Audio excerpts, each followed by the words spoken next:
성경 봉독하겠습니다.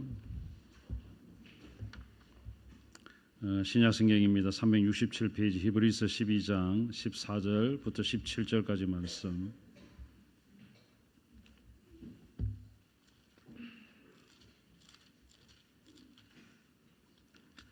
신약 성경 367페이지 히브리서 12장 14절부터 17절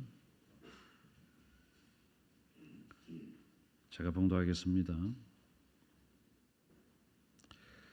모든 사람과 더불어 화평함과 거룩함을 따르라. 이것이 없이는 아무도 주를 보지 못하리라. 너희는 하나님의 은혜에 이르지 못하는 자가 없도록 하고 또 쓴뿌리가 나서 괴롭게 하여 많은 사람이 이로 말미암아 더럽게 되지 않게 함이여 음행하는 자와 혹 한 그릇 음식을 위하여 장자의 명분을 판 에서와 같이 망령된 자가 없도록 살피라. 너희가 아는 바와 같이 그가 그 후에 축복을 이어받으려고 눈물을 흘리며 구하되 버린 바가 되어 회개할 기회를 얻지 못하였느니라. 아멘. 그리스도인들에게 있어서 꼭 있어야 되는 두 가지 덕목이라고 하면 뭐가 있을까? 두 가지 덕목은 화평함과 거룩함이라고 할 수 있겠습니다. 오늘 성경에 보면 모든 사람과 더불어 화평함과 거룩함을 따르라 그랬거든요. 화평함이라고 하는 것은 하나됨을 위해서 반드시 필요한 겁니다. 거룩함이라고 하는 것은 우리가 앞으로 나아가기 위해서 필요합니다. 화평하지 않으면 교회가 하나가 될 수 없고 또 거룩하지 않으면 하나님 앞에 쓰임 받을 수가 없습니다. 화평하지 않는 것이 죄거든요. 화평하지 않는 게 죄입니다. 하나님과 화평을 깨뜨렸거든요. 아담과 하와가 하나님과 화평했습니다. 그런데 화평을 깨뜨린 원인이 뭐냐면 불순종이거든요. 오늘 성경에 보면 화평함을 따르라, 거룩함을 따르라 그랬는데 화평함을 따르지 않는 것이 죄고 거룩함을 따르지 않는 것이 죄고 불순종이 죄라는 거죠. 우리가 죄라고 할 때 뭐 거짓말하고 뭐 싸우고 분을 내고 도둑질하고 살인하고 이것을 죄라고 하는데 죄라고 하는 것은 폭넓게 생각하면 하나님의 말씀에 불순종하는 게 죄예요. 그래서 오늘 화평함을 따르라 그랬는데 화평함을 따르지 아니하는 모든 행동이나 말이나 이게 죄라는 거죠. 화평함을 따라야 되죠. 아담과 하와가 화평을 깨뜨렸습니다. 그래서 하나님께서는 예수 그리스도를 보내어 주셔서 십자가로 하나님과 우리 사이에 막힌 담을 헐어 주셨습니다. 하나님께서 관심을 가지신 게 뭔가 화평입니다. 하나님과 화평하기를 원하시고 사람과 화목하기를 원하시는 것이 하나님의 관심사. 화평을 깨뜨리는 게 죄다라고 말씀을 드렸습니다. 그럼 화평은 평강이고 하나됨입니다. 화평하지 못하는 것은 둘로 나뉘어지고 셋으로 끼어지는 거죠. 성도는 어떤 경우든 어떤 상황이든 화평해야 됩니다. 만약에 화평을 위해서 애를 쓰지 않고 화평을 위해서 몸부림치지 않는다면 이것은 죄죠. 여러분 집이 화평하지 못하고 교회가 화목하지 못하고 평안하지 못하면 시끄럽습니다. 그렇죠? 또 우리가 화평과 거룩함을 따르라 그랬는데 화평과 함께 또 하나 요구하시는 것이 거룩입니다. 오늘 성경을 한번 보십시오. 모든 사람과 더불어 화평함과 거룩함을 따르라. 이것이 없이는 아무도 주를 보지 못하리라. 오늘 우리가 교독문을 같이 한 구절씩 교독했습니다. 돌아가면서 우리 같이 읽었죠. 거기에 보면 마음이 청결한 자는 하나님을 볼 것이요 그랬거든요. 마음이 청결하다, 거룩하다는 거죠. 거룩하지 않으면 하나님을 볼 수가 없어요. 하나님을 보기 위해서 하나님을 언제 볼 수 있습니까? 물론 우리가 지금도 영적인 눈으로 하나님을 볼 수 있죠. 마음으로 만나죠. 실제로 우리가 하나님을 대면하여 볼 수 있는 것은 천국에 가면 하나님 어떤 분인가라는 것을 알 수 있게 되겠죠. 천국에 갈 수 있는 사람들은 거룩한 사람들만 가거든. 죄가 있는 사람은 가지 못하거든.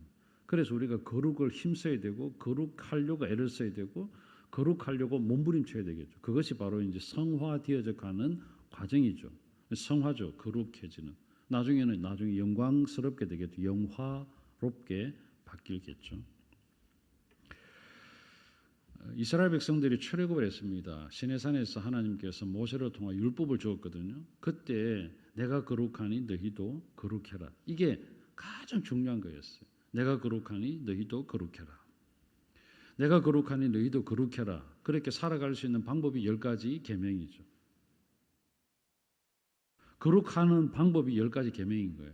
10가지 계명을 지키는 것이 전부가 아니라 이것을 지켜야 되는 이유가 뭐냐 하면 거룩하기 때문에, 거룩해져야 되기 때문에 이것을 지키는 거죠. 이걸 지키지 않으면 거룩할 수가 없는 거죠. 그래서 하나님과 화목하게 되는 거, 이게 중요하죠. 하나님과 화목하게 되는 방법이 거룩을 추구하는 방법이에요. 십계명을 지키는 거죠. 율법을 지키는 거죠. 말씀을 지키는 거죠. 하나님의 명령대로 살아가는 거죠. 불순종하면 화평할 수 없습니다. 불순종하면 거룩할 수가 없어요. 거룩이라고 하는 것을 우리가 너무 폭넓게 생각하게 됩니다. 그런데 여러분, 거룩이라고 하는 것은 간단해요. 구별되는 겁니다. 예수 안 믿는 사람과 생각이 구별되는 겁니다. 예수 믿지 아니하는 사람들과 행동이 구분되는 겁니다. 예수 믿는 사람은 이렇게 사는 거죠. 예수 안 믿는 사람들과는 다르게 살아가는 것이 거룩입니다. 막 화를 내고 욕을 하는데 그렇게 안 하는 거죠. 이게 거룩이라는 거죠. 구별되는 거죠. 무리 속에 갖다 놓아도 예수 믿는 사람이 표가 나야 됩니다. 이게 구별이거든요. 이게 거룩이에요. 사랑하는 여러분, 어디에 내어놓아도 하나님의 백성임이 분명해지도록 구분되어지고 구별되어지는 것이 바로 거룩입니다. 그래서 저는 오늘 아침에 화평함과 거룩함을 따르라 그랬는데 제가 제목을 이렇게 이제 화평함과 거룩함을 따르고 있습니까? 라고 제목을 붙였어요. 화평, 거룩은 아무리 강조해도 지나치지 않습니다. 여러분, 화평을 위해서 애를 써야 됩니다. 화평한 교회는 성장하게 되어 있습니다. 거룩한 교회는 자라나게 되어 있거든요. 화평하지 않는다? 자랄 수가 없습니다. 여러분, 집안이 시끄러운데 그 집안이 잘 되겠습니까? 아니겠죠. 집안이 안 되겠죠. 집구석이 되겠죠. 그렇잖아요. 거룩하면 됩니다. 화평하면 됩니다. 그러면 하나님께서 그 가운데 임재하시고 그 가운데 함께 하시고 그 가운데 거룩함을 추구하고 화평함을 따라 살아가려고 애를 쓰는 그 성도들에게 영적으로 많은 은사와 힘을 주셔서 교회가 자라도록 또 세상 속에서 영향력을 미치도록 하나님은 만들어 가실 것입니다. 화평을 위해서 애를 쓰는데 거룩은 저절로 따라오게 되겠죠. 그렇잖아요. 화평을 위해서 애를 쓰는데 거룩이 따라오지 않는다. 이건 있을 수가 없는 거죠. 거룩하지 않는데 화평하다. 이것도 있을 수가 없는 겁니다. 화평하지 않는데 거룩하다. 이것도 말이 안 되는 소리입니다. 화평해야 거룩하고 거룩해야 화평할 수 있습니다. 그래서 거룩과 화평은 분리가 될 수 없는 겁니다. 나는 거룩한 사람이다. 그럼 정말 화평을 위해서 애를 쓰고 있는가, 몸부림치고 있는가? 그렇지 않다면 거룩하지 않는 겁니다. 화평한데 거룩하지 않다. 이것도 말이 안 되는 거잖아요. 사랑하는 여러분, 오늘 성경을 보면 그렇게 이야기를 합니다. 그럼 어떻게 우리가 화평함과 거룩함을 따라 살아갈 수가 있느냐? 히브리서 기자는 15절부터 17절까지 이렇게 이야기를 합니다. 너희는 15절에 하나님의 은혜에 이르지 못하는 자가 없도록 하고, 그러니까 하나님의 은혜를 가볍게 여기지 말라는 거죠. 은혜가 뭔가요? 은혜라고 하는 것은 값없이 우리에게 주시는 하나님의 특별한 사랑을 은혜라고 하거든요. 은혜라고 하는 것은 하나님께서 우리에게 거저 주신 하나님의 사랑을 은혜라고 해요. 우리가 거저 받은 것이 뭐가 있는가요? 구원받은 것이 거저 받은 거거든요. 우리가 죄 가운데 가만히 버려두면 허물과 죄로 죽었습니다. 가만히 버려두면 지옥으로 가야 돼요. 그런데 지옥으로 가는 우리를 하나님께서는 예수 그리스도로 보내주셔서 나를 대신해서 십자가에 대신 죽어주시고 나에게 영원한 생명, 구원을 주셨거든요. 그것을 공짜로 주셨거든요. 그 사실을 믿기만 하면, 이미 2000년 전에 이루어진 사실을 믿기만 하면 구원받는 거죠. 못 믿겠다는 사람이 있습니다. 여러분, 나는 내 눈으로 안 봤는데 어떻게 믿을 수 있느냐? 참 어리석은 거예요. 여러분, 미국에 가보지 않은 사람이 있을 것입니다. 그렇잖아요. 그런데 미국이 있습니까? 없습니까? 있습니다. 들었잖아요. 뉴스를 통해 듣든지 아니면 뭐 인터넷으로 봤든지 뉴욕에 뭐 어떤 일이 일어났는지 이런 걸 볼 수 있잖아요. 아, 미국이 있구나. 영국이 있구나. 여러분, 저와 여러분이 우크라이나 가보지 않았잖아요. 그런데 매일마다 우크라이나 소식을 듣습니다. 전쟁 소식을 듣잖아요. 아, 우크라이나가 있구나. 만약에 우크라이나가 지구상에 없다라고 말하면 그 사람은 참 무식한 사람이에요. 이미 2000년 전에 역사적인 사건으로 이루어진 예수 그리스도께서 우리를 위해 십자가 지신 그러한 놀라운 사건이 예루살렘에서 일어났는데 그것을 내가 믿지 못하겠다. 이러면 어리석은 거예요. 성경을 통하여 기록되어진 성경을 통하여 우리에게 이야기를 해주고 있습니다. 여러분이 성경을 가지고 눈으로 보고 있습니다. 읽고 있습니다. 그러면 여러분 그냥 믿으면 됩니다. 아, 일어났구나. 내가 받아들이면 되죠. 하나님의 은혜는 값없이 우리에게 주어졌습니다. 나에게 그냥 공짜로 주시는 거죠. 그러면 그것을 그대로 받아들이면 됩니다. 믿으면 되죠. 그냥 믿는다라고 말을 하면 되죠. 마음으로 믿고 입으로 시인하면 내가 구원을 받는 겁니다. 너무 간단하니까 너무 쉬우니까 사람들이 안 받아들이려고 하는 거죠. 내가 뭔가를 해야 된다고 하는 거죠. 마치 절에 가서 불공을 드리든지 뭐 삼천배를 한다든지 아니면 49제를 지내든지 아니면 뭔가를 해야 내가 뭔가 되지. 그냥 아무것도 하지 않고 믿기만 하면 되나. 너무 쉬우니까 안 믿는 거죠. 사랑하는 여러분, 하나님의 은혜에 이르지 못하는 자가 없도록 해라. 이것은 다시 말하면 하나님께서 우리에게 거저 주시는 바를, 거저 주시는 은혜, 거저 주시는 구원, 거저 주신 영생을 그냥 받지 못하는 자가 없도록 만들어라. 그러면 여러분 우리가 화평을 위해 달려갈 수 있잖아요. 거룩해질 수 있잖아요. 또 하나는 여러분 보십시오. 15절에 보면 쓴뿌리가 나서 괴롭게 하여 많은 사람이 이로 말미암아 더럽게 되지 않도록 하며 쓴뿌리가 생긴다. 쓴뿌리라고 하는 것은 뭐냐면 가만히 있어도 상대방을 미워하게 되는 그런 감정이 생겼다. 이러면 쓴뿌리가 생긴 거예요. 그러면서 오늘 여기 성경에 한 사람의 이야기를 하고 있거든요. 16절에 보면 음행하는 자와 같이 음행하는 자와 혹 한 그릇 음식을 위하여 장자의 명분을 판 에서와 같이 망령된 자가 없도록 살피라. 에서 이야기를 해요. 우리가 에서를 다 잘 알잖아요. 에서와 야곱. 에서와 야곱 알고 있습니다. 에서가 먼저 태어났어요. 쌍둥이인데. 먼저 태어났는데 형님이 돼버렸어요. 조금 늦게 태어났다고 동생이 돼버렸어요. 자기가 먼저 태어나고 싶은 것도 아니잖아요. 하나님께서 먼저 장자 에서가 세상에 나오도록 만들었습니다. 자기가 뭐 형님이 되고 싶은 것도 아니에요. 일방적인 하나님의 은혜였습니다. 그런데 그 은혜를 가볍게 여겼다는 겁니다. 오늘 여기 성경에 보십시오. 하나님의 은혜에 이르지 못하는 자가 없도록 해라. 에서는 그렇게 되어버렸다는 거죠. 자기가 장자가 되고 싶은 것도 아니었어요. 내가 장자를 떼야 되겠다. 물론 이제 야곱은 그렇게 하고 싶었죠. 형님의 발 뒤꿈치를 잡았으니까. 장자가 된 것은 하나님의 은혜였습니다. 여러분, 장자로서 누릴 수 있는 특권들이 많습니다. 아버지의 유산을 대부분 다 받을 수 있습니다. 그러니까 그런 특권이 있어요. 그런데 하나님의 은혜, 장자의 특권 잃어버렸습니다. 팥죽 한 그릇으로 바꿔버렸어요. 얼마나 안타깝습니까? 창세기 읽어보면 그렇습니다. 그러고 난 다음에 그것이 이제 속았다 생각하니까 동생을 죽여야 되겠다. 쓴뿌리가 생긴 거죠. 생각해 보십시오. 쓴뿌리가 생겨버렸어요. 동생을 죽이겠다. 음행하는 자, 장자의 명분을 판 망령된 자, 음행. 에서가 무슨 음행을 했을까?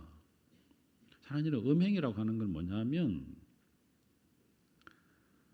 음행은 부부 사이 관계에서 사용되어지는 말이거든요. 남편과 아내가 있는데 남편은 아내 이외에 다른 여자를 사랑하게 되면 이 음행이에요.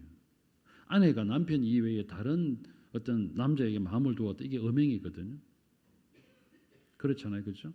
그런데 왜 팥죽 한 그릇을 판 것을 음행에다가 비유했을까? 이 말입니다. 여러분, 장자의 명분이 있습니다. 장자의 명분이 중요합니까? 팥죽 한 그릇이 중요합니까?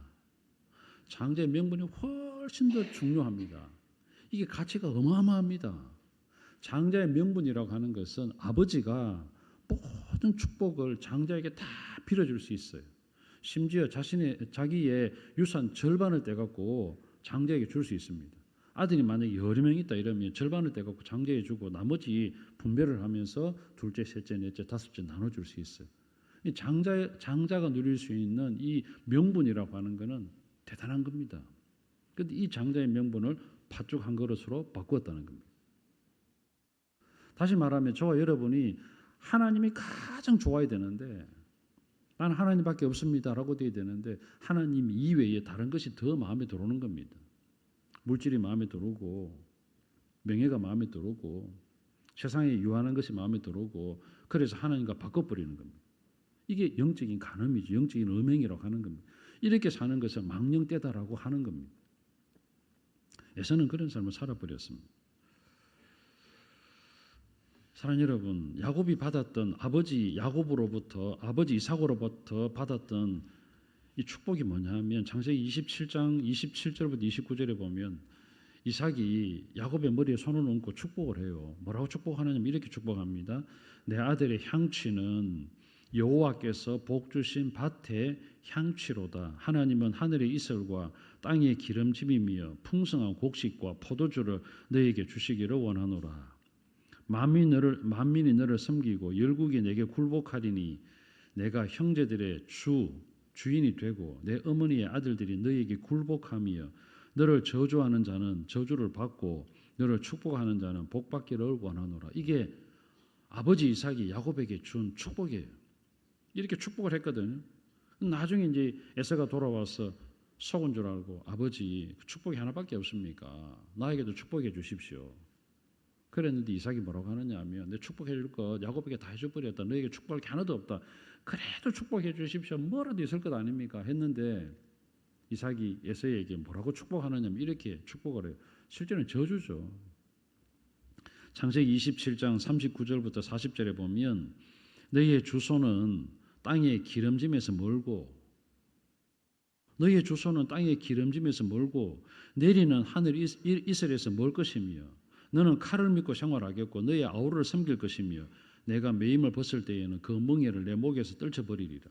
한마디로 말하면 험악한 삶을 살겠다는 거죠. 한마디로 말하면 비참한 삶을 살게 될 것이라는 겁니다. 오늘 저와 여러분이 화평함을 추구하지 아니하고 거룩함을 따르지 아니하는 사람이 받게 되는 것이 에서가 받게 되는 것과 똑같다는 것을 오늘 성경은 이야기하고 싶은 거예요. 여러분, 화평함을 따르고 거룩함을 따라 살아가는 사람은 하나님께서 주시고자 하는 복을 누릴 수 있습니다. 그런데 화평을 추구하지 아니하고 거룩함을 따라 살려고 하지 아니하는 삶이 받을 수 있는 것은 아무것도 없습니다. 에서와 같다는 거죠. 비참하죠. 험악하죠. 사랑하는 여러분, 화평함과 거룩함 우리가 어떻게 추구할 수 있습니까? 어떻게 그러면 화평함을 추구하고 어떻게 하면 거룩함을 따라갈 수 있을까? 원리는 간단합니다. 여러분 그 자석 아시죠? 자석. 진암철이라고 하죠. 자석. 자석은 철을 막 끌어당기거든요. 큰 자석이 있으면 그냥 옆에만 있어도 이 철이 쭉 끌려가 툭 붙어버립니다. 이게 엄청난 자력을 가진 이 자석은 대단한 힘을 가져요. 심지어 여러분 그 폐차장에 가보면 큰 자석이 있거든요. 차를 이렇게 붙여갖고도 들어 올릴 정도의 자력을 가진 자석이에요. 어마어마해요. 그럼 저와 여러분 어떻게 하면 좋을까? 영적인 유익함을 줄 수 있는 환경에 나를 노출시키는 겁니다. 그러면 영적인 사람들과 교제하고 영적인 사람들과 자꾸 가까이 하는 거죠. 그럼 달라붙겠죠? 영적인 환경에 자꾸 나를 노출시켜야 되겠죠? 어쨌든 나한테 영적인 유익을 가져다 줄 수 있는 곳에 가야 되고 영적인 유익을 가져다 줄 수 있는 사람을 만나야 되고 그런 사람들과 교제하고 그런 사람들과 가까이 하고 영적인 유익함을 줄 수 있는 성경을 가까이 하고 기도를 가까이 한다면 저와 여러분이 화평함과 거룩함을 따를 수 있습니다. 제가 지난주에 휴가를 갔다 왔거든요. 휴가를 어디 갔다 왔냐면 서울에 갔다 왔거든요.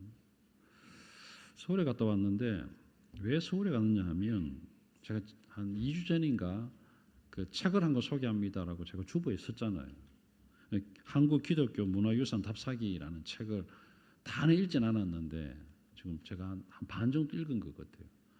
그 앞부분에 보면 그 강화도, 서울, 뭐 경기, 충청도 이렇게 쭉쭉쭉 내려와요.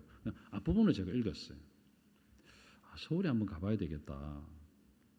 서울에가 참 많더라고요. 보니까 문화유산, 기독교 문화유산이 많더라. 그래서 한번 가봐야 되겠다 생각을 했었습니다. 너무 궁금한 거예요. 그래서 사대문 안에 있는 교회를 한번 가봐야 되겠다. 뭐 일산이 있던 분당이 있던 뭐 여기는 지금 교회가 막 성장하잖아요. 급성장하잖아요. 거기는 뭐 10,000명 되는 그런 교회도 많거든요. 10,000명 되는 교회도 많아요. 그런데 사대문 안에 있는 교회는 과연 어떨까?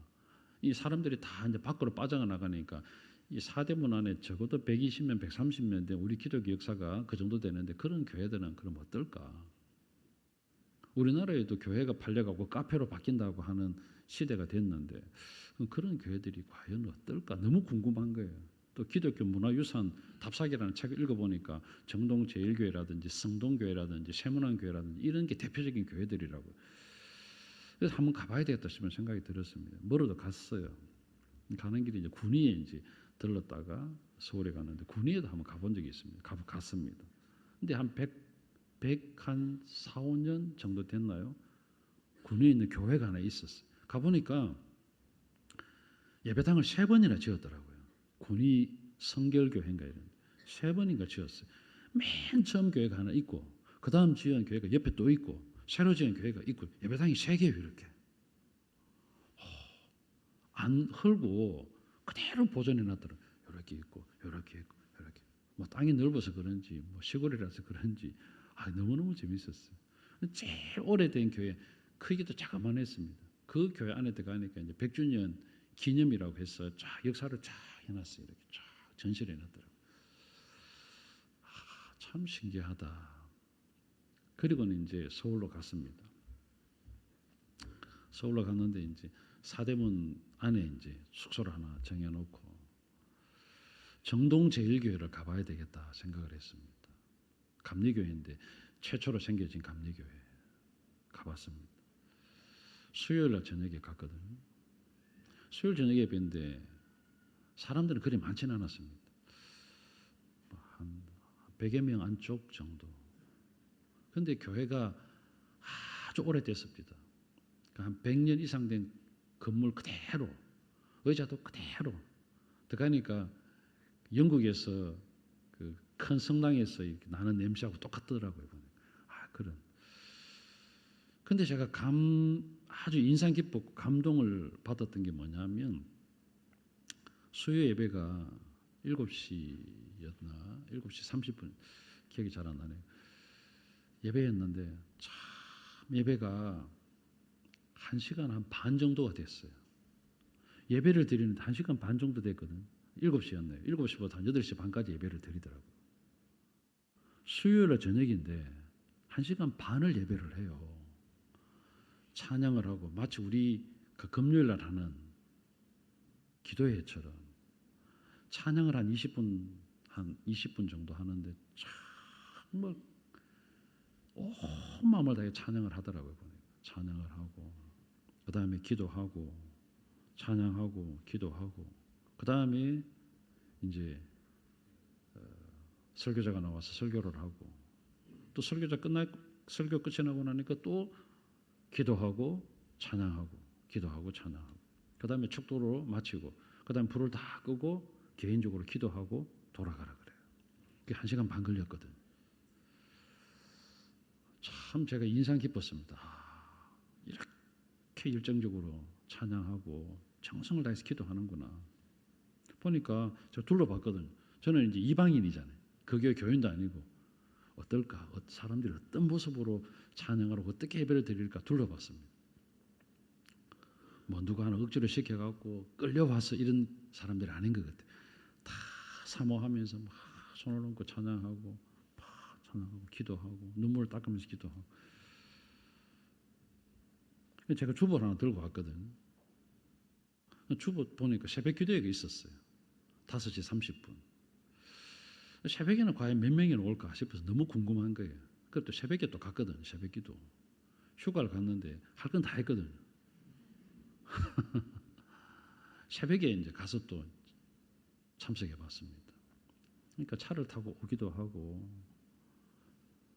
수요 예배 드리는 숫자만큼 앉아 있더라고요. 또 새벽 기도를 해요. 딱 30분 정도 딱 해요. 반주하고 찬양하고 불 끄고 기도하고 우리하고 똑같아요. 예배 드리고 왔습니다. 그 다음 날 이제 세문안 교회를 한번 가봤거든요. 세문안 교회는 정말 잘 지은 교회입니다. 정동제일교는 아주 고전적인 교회고 세문안 교회는 아주 새 건물이에요. 완전히 멋있습니다. 쫙 되어 있는데 서울 건축 대상을 받았나 그래요. 여러분 한번 나중에 가보십시오. 너무너무 멋있게 되어 있어요. 세문안 교회 이제 홈페이지를 찾아봤거든. 찾아보니까 새벽 기도회가 5시더라고요. 그런데 특별한 게 하나 있더라고요. 이른 아침 예배라 그래서 6시 30분에 예배를 드리는 거예요. 이 궁금한 거예요. 새벽 기도를 가야 되나? 이른 아침 예배를 가야 되나? 고민이 막 됐어요. 그럼 이른 아침 예배를 한번 가보자. 이른 아침 예배는 월, 화, 수, 목, 금, 토까지 있는 거예요. 희한해요. 그래서 이른 아침 예배가 도대체 뭘까 하면서 6시 30분에 예배하는 그 예배를 가봤습니다. 그래서 6시에 일어나서 이제 걸어서 한 15분 정도 갔죠. 이른 아침 예배 6시 30분에 찬양대가 있습니다. 찬양대가 있고 큰 예배당에 한 400명 정도 그 아침에 한 400명 정도 되겠습니다. 앉아가고 예배를 드리더라고요. 드리는데 30분 예배를 딱 드리더라고요. 30분 시간을 제가 체크해 봤거든요. 예배 시작부터 딱 마치고 30분 정도 예배를 딱 드려요. 뭐 군더더기 하나 없이 깔끔하게 예배를 딱 드리고 딱 마치고 불 딱 꺼버리고 기도하고. 제가 생각을 해봤습니다. 이게 뭘까? 이른 아침 예배? 그럼 새벽기도 못 오시는 분들이나 아니면 좀 일찍 일어나서 예배를 드리고 출근하는 그런 사람들을 위해서 만든 예배일까? 이런 생각도 해봤습니다. 근데 그 예배 자체에 찬양대가 있고 예배를 그냥 소홀하게 드리는 것이 아니라 아주 영적으로 온 힘을 다해서 예배를 드리고 기도문까지 만들어서 같이 읽고 기도하고. 그러면서 제가 느낀 게 뭐냐면 교회가 서울에 있는 교회가 그래도 살아있구나. 영적으로 움직이고 있구나. 이 생각을 했었습니다. 그럼 첫째 날에 갔던 정동제일교회, 두 번째 날에 갔던 세문안교회. 정동제일교회 나오는데 뭘 제가 봤느냐 하면 담벼락에 현수막 하나 봤거든요. 현수막에 뭐가 붙어 있느냐면 이렇게 붙어 있었습니다.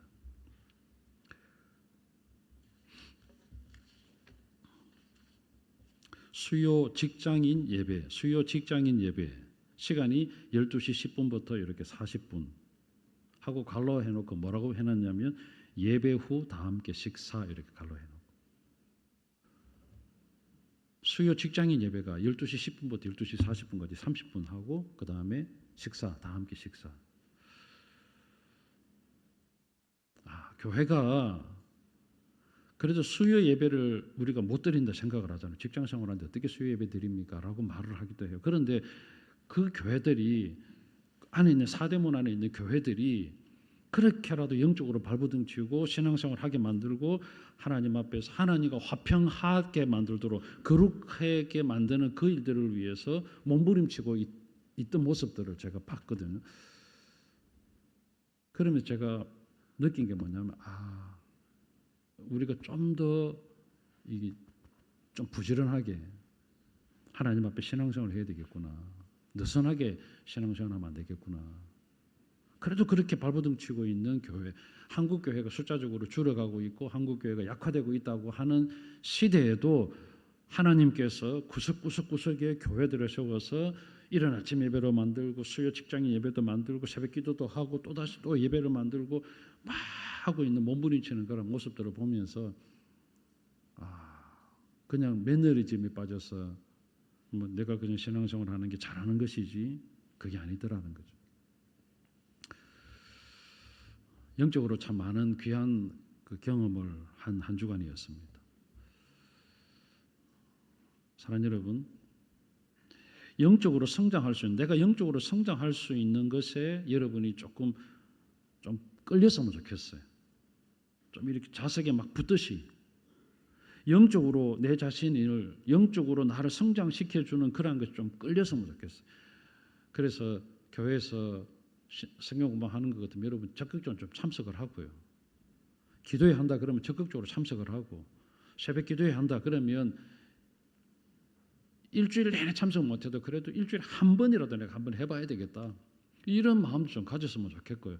자꾸 나를 영적으로 자라게 하는 것에 좀 노출시키고 같이 교제하고 같이 거기에 참여하고, 그렇게 해야 화평함을 위해서, 거룩함을 위해서 우리가 몸부림치고 애를 쓰고 따라갈 때에 적어도 마귀에게 틈을 보여주지 않고 하나님께 주시는 그러한 일들을 이루어 갈 수 있겠다, 이 생각을 해봤습니다.